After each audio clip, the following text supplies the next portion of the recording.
Hey everyone, I'm Nate Vinio, and this is Something to Gnaw On, a short podcast for the Christian with a short attention span, or just short on time.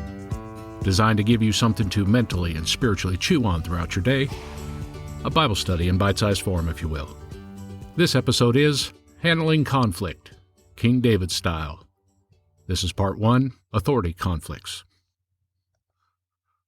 World War II certainly had its complexities, and one of the most convoluted was the handling of thousands of Japanese residents living in the United States. In the years leading up to the war, many Japanese fled Japan for the U.S., and most of the immigrants were not granted citizenship, but their children, born on U.S. soil, were. They were called the Nisei, or second-generation Japanese Americans, and this is one of their stories. They answered the door, only to find two FBI agents searching for contraband. The agents received an anonymous tip that the family had purchased a ham radio. The problem with that was that the family could easily communicate with Japan with the radio, and in the World War II era, the fear was that this family could relay intelligence from Hawaii to contacts in Japan. Anything from training schedules to ship arrivals or ship departures, and really the list is endless. But it's a legit security concern. The FBI agents made their demand to see the ham radio. Desiring to be good citizens, and despite the social-political angst of the time, Dan's dad obediently produced the radio, which had been the family's Christmas gift, a way to keep in contact with the remaining family members in Japan. An innocent motive, really. One of the agents stepped up with a screwdriver and began taking off a backing plate to remove a few items from inside, rendering it inoperable without destroying it officially. Before he could get one screw out, Dan's dad called a halt to the process. He had the FBI agent step back, and frankly, if anyone tried this in our current social-political climate, he'd probably got shot for it, but he grabbed a nearby axe and destroyed the radio in front of the FBI. There was no question about it. That radio wasn't even good for spare parts. He wanted to be sure he left no lingering question in the mind of those two agents. The Inoue household are good citizens. They are good people. And right over his shoulder stood Dan, a military-age young man, soaking up the lesson, chomping for his chance to enter the war for the USA. When the door finally opened for the Nisei to enter the military, Dan beat a path to the enlistment office and would go on to join the legendary 442nd Regimental Combat Team in World War II, a team made up almost completely of Nisei. I will cover Dan's accomplishments in another episode, but this team would go on to set the record for the most medals earned by a regiment, and it had everything to do with their upbringing and their culture, and the record stands to this day. The Japanese have what is called a shame-honor culture. Families are very tight-knit, but bring any shame on the family and you're better off dead. And this is where they got their slogan for the 442nd, Go for Broke. The idea that it was better to charge into battle headlong and die, bringing honor to the family, than to get shot in the back running away or while sitting in a foxhole bringing shame to the family. This go-for-broke idea was the mindset embedded in thousands of young Japanese men, and the mindset that earned so many medals. A quick side note, if you've ever heard the word or the phrase bonsai, not the tree, but the phrase bonsai, but used as an exclamation, it's translated as this, go for broke. When you couple the hard-charging mindset of the Nisei with the respect and integrity highlighted in the ham radio smashing incident, you have a powerful 1-2 combination punch. And I would suggest that the respect for authority and an integrity that acts in a certain way as to eliminate any question of disloyalty is the bedrock foundation for success. And I would also point out that such respect and integrity is hard to come by these days, even in some Christian circles. This is not the last we will hear from Dan and his family in regard to this study. But I want to take a look at conflict in the life of David, conflict within and conflict without. Potential episodes will look at conflicts and difficulties handled alongside of or against characters like Samuel, Saul, Jonathan, David's brothers, Joab, Absalom, Nabal. Maybe there'll be a comparison between Abigail and Michal.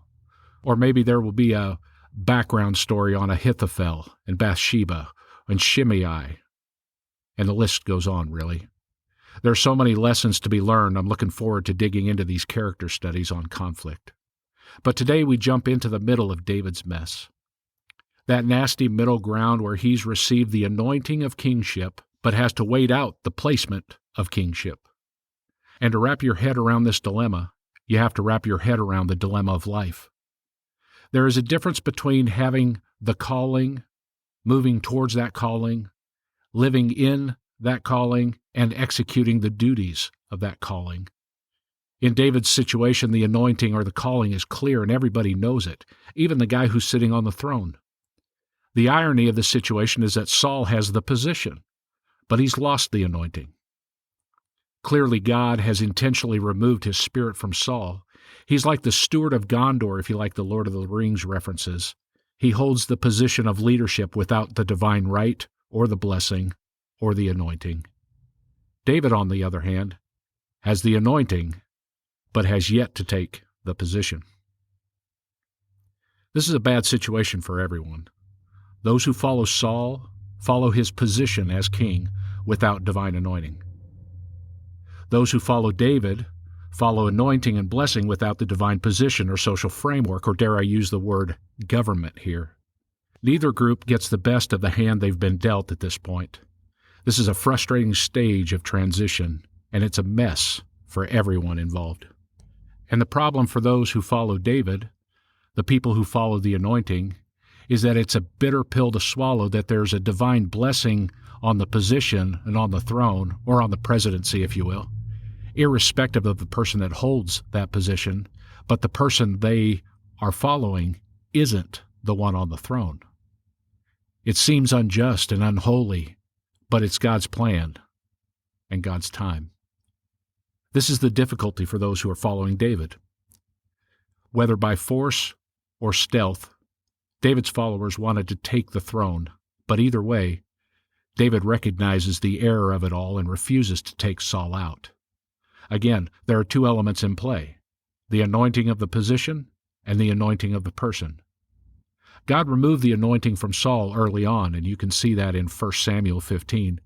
But God did not remove Saul from the position immediately. That would come in time. And David recognizes that to raise his hand against anyone in the position is to raise his hand against God, because God had established the position in the first place.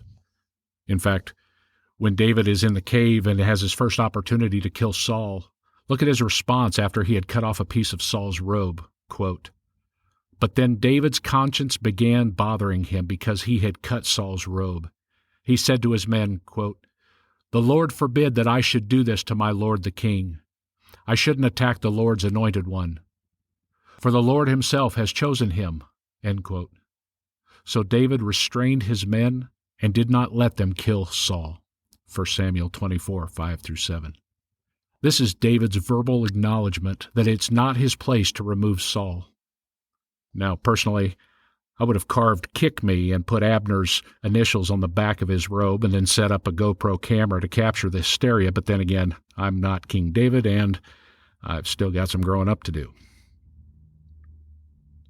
I haven't read up on all Native American tribe traditions, but I have read up a bit on the Crow and many of the Plains Indians.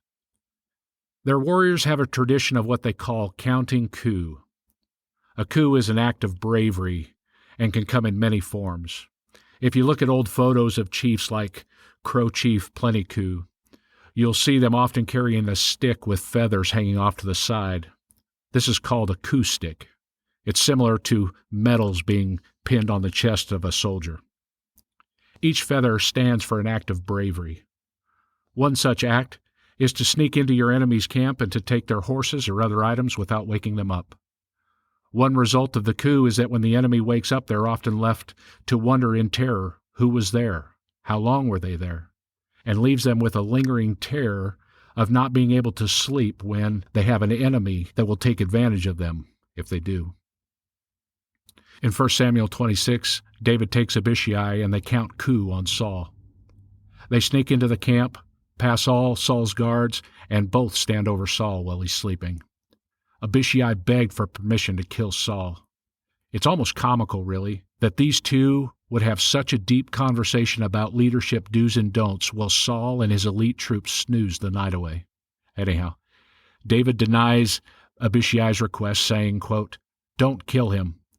For who can remain innocent after attacking the Lord's anointed one?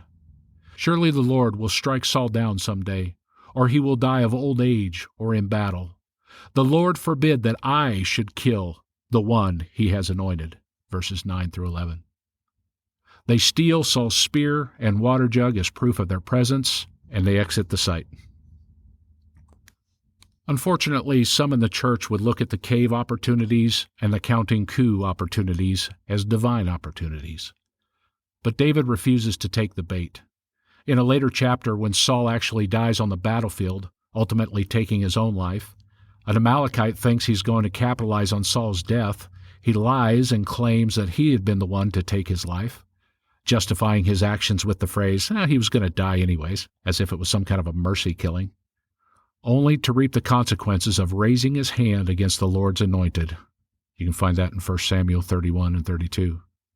His lie got him killed for implying that he had raised his hand against the Lord's anointed.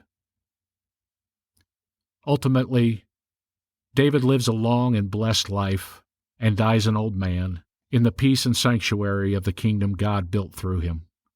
Granted, there were some hiccups along the way, and we'll get into that in the weeks to come, but a foundational element of his success is found in his refusal to make God's calling happen in his own time. He refused to violate the basic rules of divine respect and honor for God's anointed. He is very much like Dan's father, who destroyed the radio in front of the FBI. When given the opportunity to usurp divine authority or to take a shortcut to help God along in his plan, he destroyed the opportunity and removed all doubt that he could be trusted. And in the long run, this foundational element in the early years of his life set the stage to secure his later years as king. So practically, how does this affect us or apply to us today?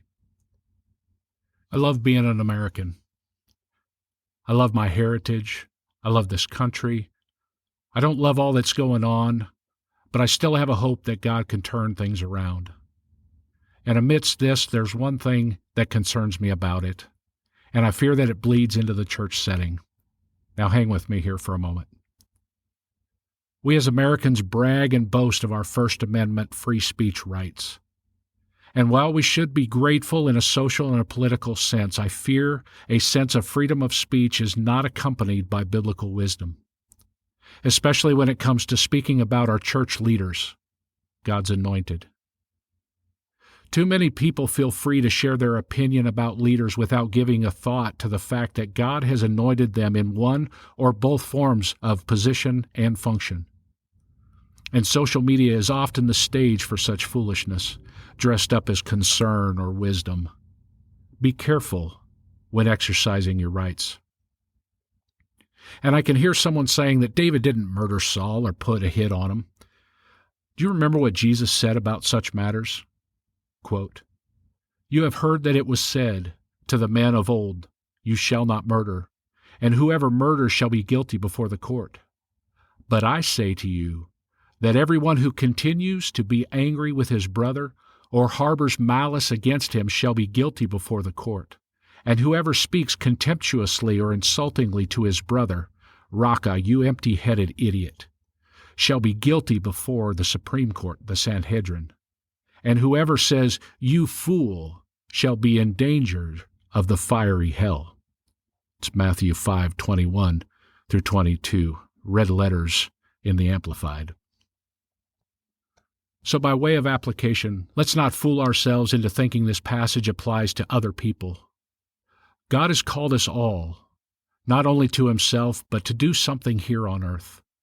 We're all like David. We have an anointing, we have a call, we have a gifting, we have a blessing, and an eventual position or a place to operate it in. Like David, they may not begin and run concurrently. Much of our lives are lived in that in-between place between the call and the eventual position. And we'll have to deal with people and conflict in that in-between period of time. Learn from David. First, it's not your responsibility to make God's plan happen. It's our responsibility to wait patiently, act obediently, and submissively to God.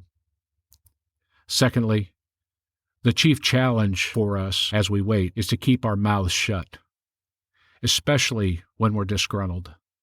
To not lift our hand against the Lord's anointed, to tame that free speech obsession, and to heed the warning of Matthew 5:21 through 22 and err on the side of keeping our knives sheathed and our spears at rest, or, more plainly, keeping our mouths shut. Live like Dan's dad. Leave no question to where your allegiance lies. Our allegiance is to Christ, not ourselves, not our comfort, not our convenience, or our calling. It's to Christ. I'm Nate Vinio, and this has been Something to Gnaw On. Until next week, God bless.